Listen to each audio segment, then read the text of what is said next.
네, 그리스도인의 재정 원칙 강의 페이지 134페이지 나와 있는 하늘 계좌에 있는 보화라는 이 섹션을 공부합니다. 요걸 마치면 이제 몇 페이지 뒤로 가면 뭐라고 나와 있죠?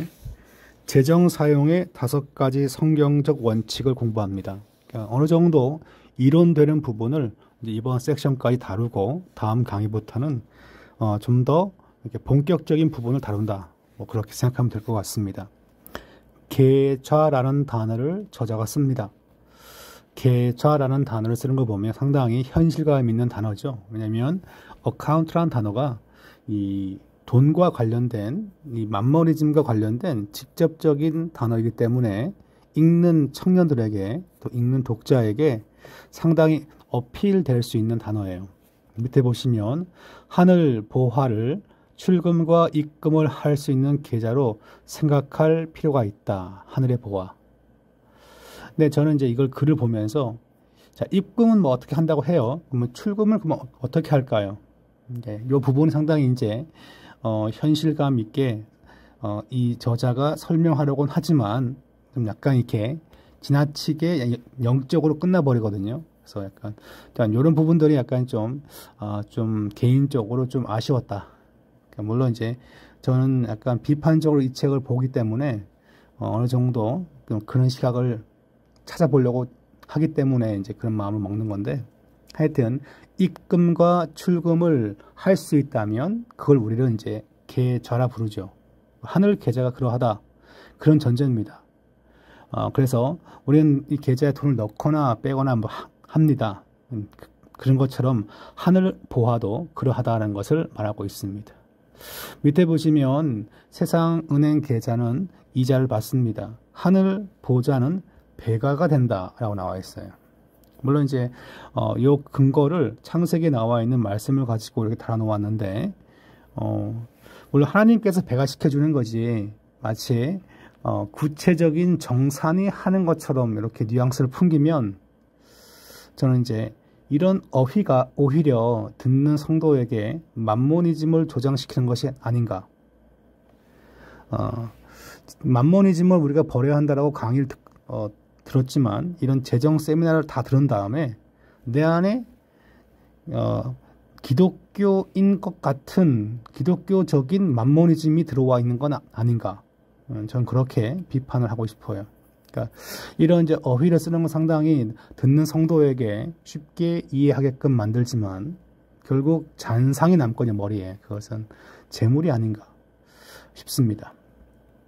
예, 다 읽지 않고요. 저는 그래서 이 책을 보면 자꾸 이렇게 돈과 관련시켜가지고 설명을 합니다. 물론 이제 재정 원칙이 이제 그러한 부분인데 성경의 원리와 돈을 자꾸 연결시키는 걸 보면 제가 아침에 약간 정신이 덜 깬 상태에서 책을 읽다가 이런 생각이 들었어요. 기독교는 돈 종교인가?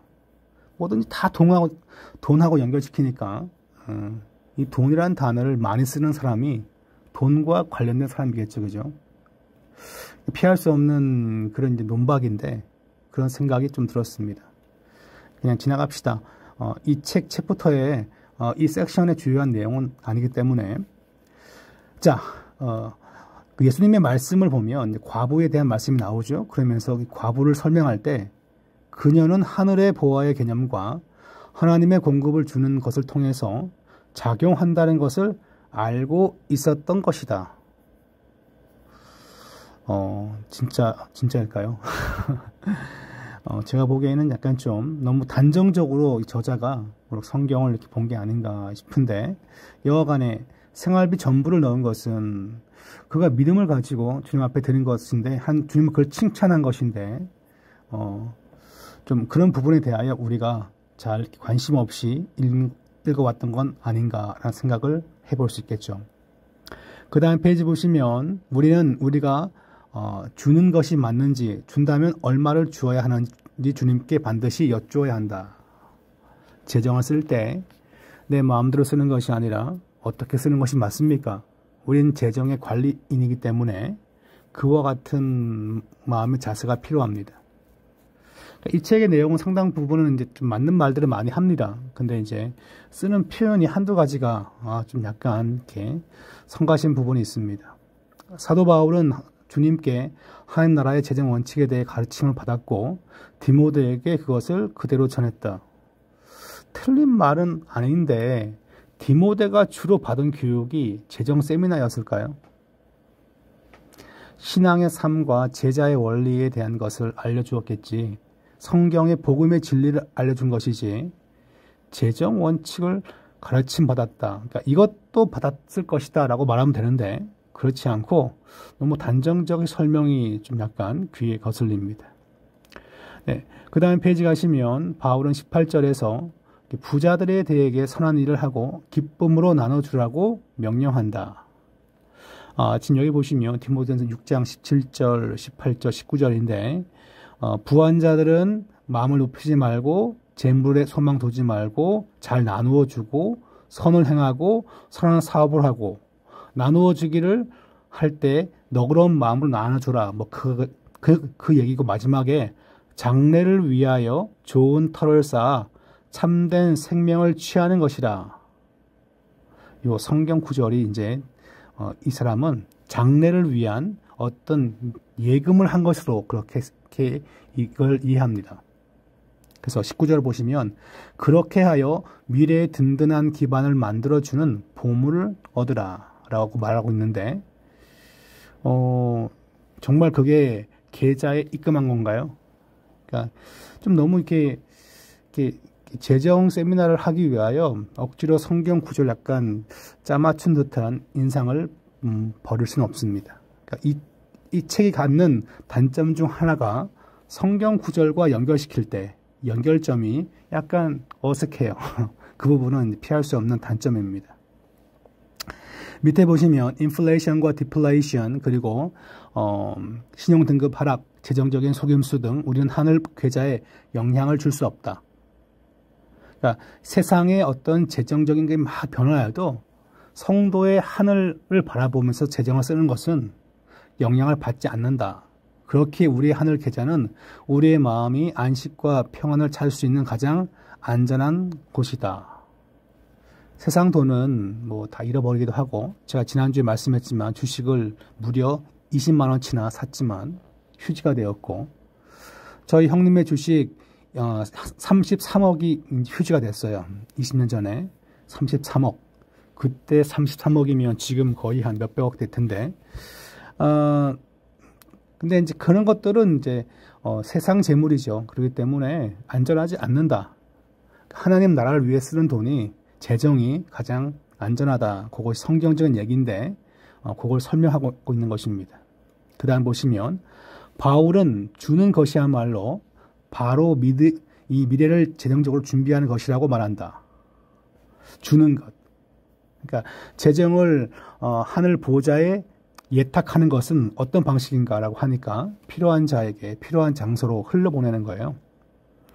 자, 우리가 일을 하는 초점과 목적은 생계 유지가 아니라 구제할 것을 가지기 위해서다. 대부분의 사람들은 먹고 살기 위해 생계 유지를 위해 돈을 버는데 근데 생계 유지가 돼도 더 벌죠, 그죠? 그러니까 더 부를 추구하는 겁니다. 근데 이제 성도가 부를 추구할 이유는 뭐냐라고 한다면 섬길 수 있도록 모으는 거죠. 그러니까 섬기지 않고 모으는 것은 만머니즘에 영향을 받은 것이라는 것이 이 책의 저자가 생각하는 그러한 주장입니다. 그러니까 중요한 가르침이죠. 어떻게 보면 그 다음 페이지 가시면 네, 다 읽지 않고 밑에 보면 새 번역 성경 가운데 4장 17절 나는 여러분의 장부에 유익한 열매가 늘어나기를 바랍니다 라고 하는 새 번역을 갖다가 썼어요. 장부니까 어카운트입니다. 계좌가 아니라 계좌 발음이 조심해야 합니다. 자, 밑에 보시면 자, 이런 게 있어요. 자, 우리가 주님의 지시를 따른다면 주고받는 것에 의해서 적용되는 하나님 나라의 입출금 계좌를 열게 되는 것이다. 그러니까 다른 성도와 교회와 선교지를 도와주고 그러다 보면 그 모든 것은 무엇입니까? 나의 입출금 계좌가 오픈되고 쌓인다. 이런 개념을 갖고 있어요. 상당히 이제 젊은 청년들한테 그리고 이제 재정적인 그 힘든 걸 갖고 있는 사람들한테 이렇게 말하면 상당히 이제 이해하기 쉽고 또 마음에 그래 내가 이렇게 힘들지만 하나님 나라를 위해 써야지라고 하면서 헌신도 하게끔 될 것입니다. 근데 저는 이 책을 보다 보면 그 느낀 점이 이렇게 성경적인 원리를 잘 얘기하고서도 결국은 이 돈과 관련된 표현들을 가지고 자꾸 이렇게 얘기하는 거예요. 저는 이제 이런 걸 가리켜서 이제 워딩이라죠. 워딩. 단어를 쓰는 방식. 이런 워딩이 만모니즘의 영향을 받은 것이 아닌가라는 생각을 하게끔 됩니다. 예, 본인은 뭐 아니라고 하겠지만, 자, 밑에 보시면 바울은 지금 그들이 하늘 계좌에 입금시켜두면 미래에 출금해서 쓸 수 있을 만큼 풍족히 배가 되리라는 것을 알았던 것이다. 성경 해석을 제가 지금 말하진 않겠지만 이 본문이 그걸 잘 지지하지 않습니다. 이 해석을. 두 번째, 출금이라는 단어를 쓰면 상당히 멋있는데 이 단어를 해석하는 이 단어를 지지해주는 성경 본문은 어디에 있을까요?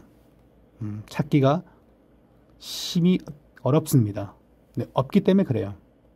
그래서 이 입금과 출금이라고 이렇게 계좌로 설명을 잘 하고 있는데 자칫 잘 이걸 성경적으로 발견하는 것은 간단하지 않습니다. 그래서 저는 이제 이렇게 말하고 싶어요. 그냥 출금이 아니라 지금 19절 말씀처럼 하나님께서 채워주신다. 헌신한 자에게 채워주신다라고 하는 것이 더 좋은 표현이 아닌가 싶습니다. 그러니까 내용의 가르침은 상당히 건전하게 전개되다가 성경과 연결시킬 때 좀 다소 삐그덕거리는 것이 이 책의 특징 아닌가 싶어요. 여기 보시면 이렇게 나와 있습니다. 바울은 어떻게 하나님이 빌립보 교회 그리스도인들의 모든 필요를 채워줄 것이라고 힘주어 강조할 수 있었을까? 바울은 그렇게 확신할 수 있었던 것은 참새 믿음을 알았기 때문이며 빌립보 교회 그리스도인들이 상당히 하늘 보화를 쌓아 놓은 것을 알았기 때문이다. 하나님이 그들의 공급자이시며 하나님 나라의 재정 원칙이 그들을 위해 일하고 있는 것이다. 참새 믿음과 그 다음에 보화를 쌓는다 이 개념이 성경 전체의 어떤 이렇게 지배적인 개념은 아니라 지금 저자가 좀 더 강조하여 쓰는 특별한 개념입니다. 그런데 이제 이걸 가지고 이렇게 설명을 딱 해놓으니까 전 이렇게 쓰고 싶어요. 틀린 말은 아닙니다. 맞는 말이긴 한데 공식화를 시켜버리면 안 된다는 거죠. 뭔가 봉사와 섬김과 그것이 충만히 쌓였기 때문에 흘러나올 수 있다. 흘러나온다는 것은 마치 자판기에 버튼 누르듯이 나온다는 거거든요. 물론 저자는 뒤에 가면 다르게 말하지만 저는 이것을 이런 식의 도식화 혹은 도식이라는 것을 어떤 표를 그려가지고 또 어떤 그림을 그려가지고 설명하는 거죠. 혹은 공식화, A 플러스 B는 C고 A 마이너스 B는 뭐 C다. 뭐 그런 식으로 공식을처럼 하나님께서 일하신다라고 이렇게 말해버리면 상당히 어긋나는 오류가 발생되게끔 됩니다. 예를 들면 하나님은 우리가 뭘 하면 뭘 하실 것이다 라고 말을 해버리면 하나님께 뭘 해달라고 강요하는 거죠.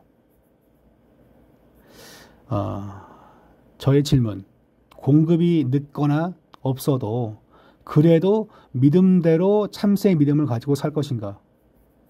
그러니까 신앙생활을 열심히 하다가 포기하고 나자빠지는 경우가 있는데 재정적인 문제 때문에 그럴 수도 있어요. 그때에도 교회와 가정생활에 내가 성실할 것인가? 상당히 이제 진지한 질문이죠. 그러니까 재정적인 어려움 때문에 이혼을 감행하는 경우가 있습니다. 남편이 참 신앙이 없는데 집에 돈이 많아요. 근데 시어머니 집에 돈이 많아. 한 100억 있다고 합시다. 100억. 그러면 이혼할까요? 뭐 그런 거죠.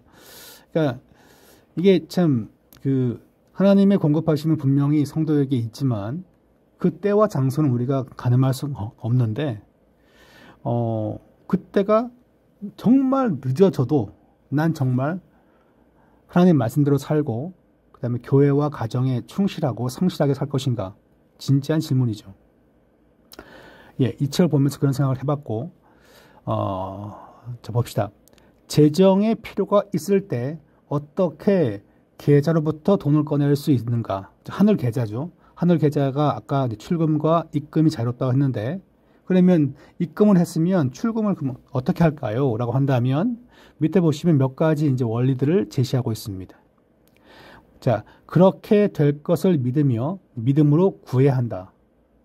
그러니까 이게 천사가 돈 들고 내려오는 것이 아니에요. 기도로 필요한 것을 묻는 거죠. 이게 이제 중요한 원리죠. 그러니까 앞에서 그러니까 출금이 자유롭다라고 해놓고 이걸 해야 한다라고 얘기해버리면 논리적인 모순입니다.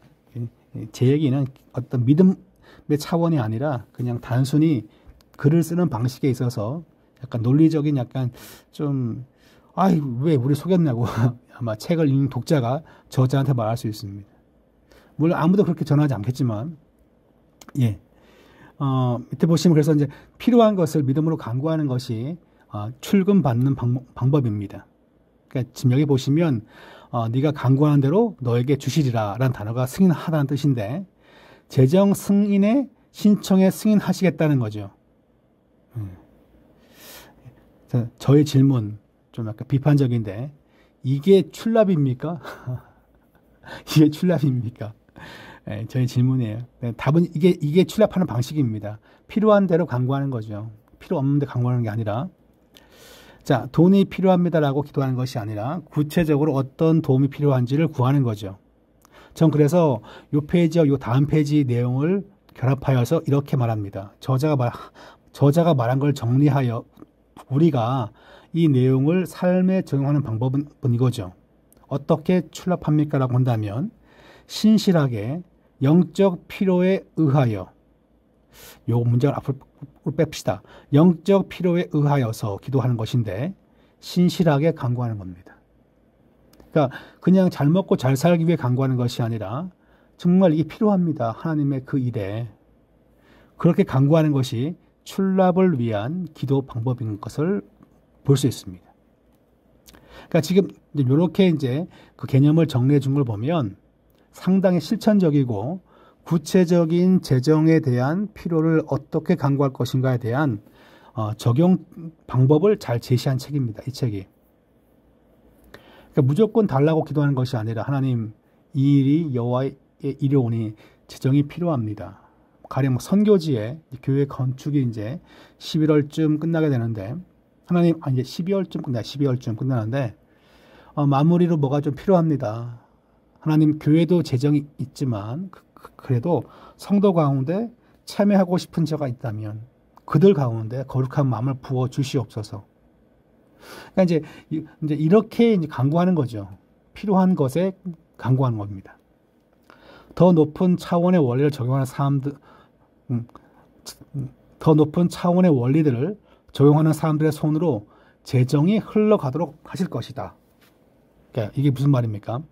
그러니까 주님의 일을 하는데 정말 하나님의 뜻을 이루는데 쓰임받는 성도가 있다면 그들의 손으로 돈을 흘러가도록 하나님은 역사한다. 그 얘기입니다. 근데 저는 이제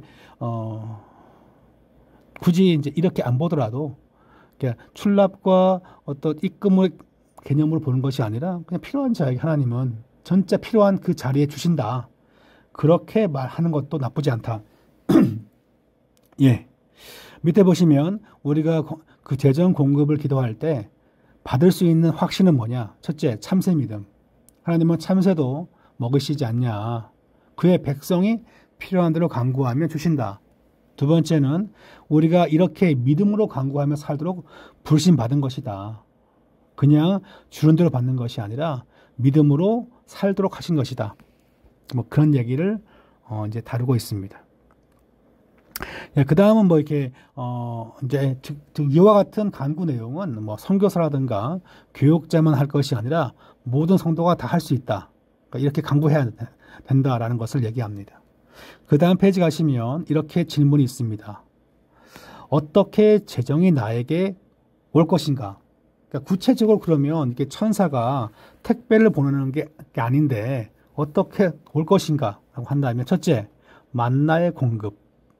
매일같이 나에게 죽지 않고 살도록 하시는 양식을 보내주시는 방식처럼 그와 같이 만나를 주시듯이 준다는 거죠. 그러면 내 삶은 매일매일 버티는 것입니다. 믿음을 가지고. 이런 방식이 있고, 두 번째 저자가 말하는 것은 수고하지 않은 것을 추수하게 하신다 라고 나와 있어요. 그래서 요단강 들어가서 그 땅에서 너희가 심지 아니한 과일을 먹게 하리라. 너희가 짓지 아니한 집을 주리라 하신 그 말씀처럼 하나님께서 성도에게 어떤 이득을 줄 수 있는, 세상 말로 그거죠. 개 이득인데 개를 집어넣으면 좀 그러니까 그냥 이득이에요. 이득. 세 번째는 뭡니까?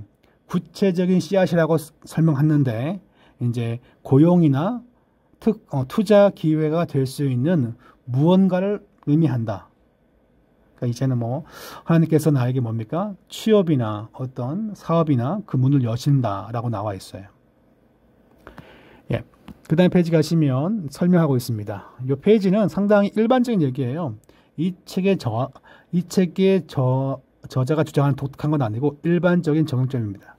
하나님은 헌신하는 삶을 살 때 우리가 우리의 일자리에서 더욱 많은 열매를 맺게 된다는 것을 여러분은 알고 있는가 그죠? 이런 열매는 사업을 시작하는 아이디어일 수 있고, 또한 성령님의 인도하심을 받아 사람을 만나고 기회를 포착하고 공부하거나 일자리를 신청할 때 그때 발전이나 승진, 수입의 문이 될 수도 있다. 그런 겁니다. 하나님은 그래서 간구하는 자에게, 또한 그것이 필요한 자에게, 필요도 하지 않은데 간구하는 경우가 있죠. 그럴 경우에 굳이 그것을 주실까 싶습니다. 뭐가 있을까요? 먹지도 않는데 핫도그를 한 30개 달라고 간구한다면 핫도그가 과연 필요할까요? 내가 단기 선교를 갈 것도 아닌데 외국어를 잘할 은사를 달라고 한다면 굳이 그게 필요할까요? 이런저런 꼭 필요한 것을 하나님께 간구하고 그것이 하나님과 함께하는 삶 속에서 필요할 때 주신다.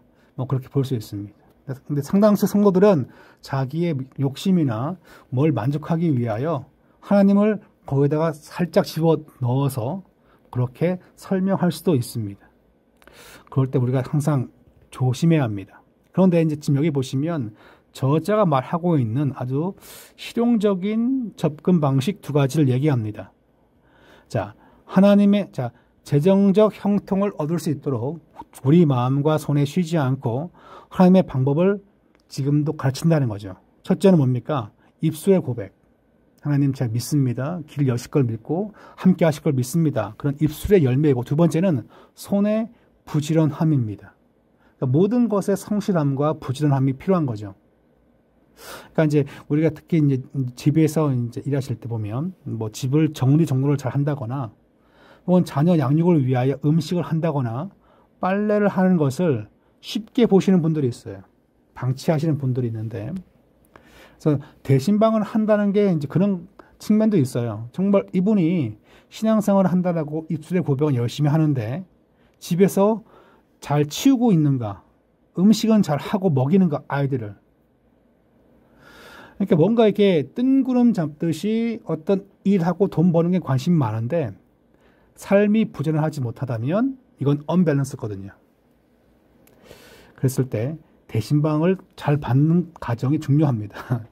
저희는 사정상 못 받습니다. 그 얘기는 청소가 안 된 거고 삶이 엉망인 것이고 또 혹은 마음의 준비가 안 될 수도 있겠죠. 근데 상당히 중요한 키워드를 담고 있습니다. 요게 이 책을 제가 약간 비판적으로 읽고 있지만 이 책에 주는 장점이 있거든요. 그래서 저는 이제 믿음에 근거한 신실한 고백이 중요하고, 두 번째 무엇입니까? 모든 영역에서 근면 성실함이 하나님의 백성다운 삶의 모습이라는 것을 이 책도 얘기합니다. 물론 이 얘기는 저뿐만 아니라 많은 목회자들도 동일하게 얘기하고 있습니다. 예, 아마 이번 페이지가 마지막 페이지 같은데 아주 재미난 표현이 바로 여기에 있습니다. 예수님이 마태복음 6장에서 5번이나 재정에 대해 염려하지 말라고 당부했던 사실을 주목하라. 전 사람들의 이게 삶의 본능이죠. 항상 염려하고 두려워합니다. 있으면 더 안 들어올까봐 두렵고, 없으면 아예 안 들어올까봐 두렵고, 두려워합니다. 염려를 버리는 거죠. 내려놓는 것입니다. 그리고 하나님을 신뢰하는 거죠. 이것은 재정 세미나를 들은 사람이나 듣지 않은 사람이나, 이 책을 읽은 사람이나 읽지 않은 사람이나 누구나 동일하게 깨우쳐야 할 내용이죠. 그리고 두려움이 있을 때 이건 본능입니다. 본능. 그래서 믿음으로 그 마음 가운데 다시 되새기는 것이 필요할 것입니다. 예, 일단 이제 이렇게까지 이번 섹션을 공부했고요. 그래서 출납과 그 다음에 입금인가요? 입금과 출납 두 가지 설명을 했고, 출금했고, 그 다음에 이제 어떻게 이제 출금받는가, 뭐 몇 가지 예를 들어 설명하고 있습니다. 네, 이상 설명을 마치겠습니다.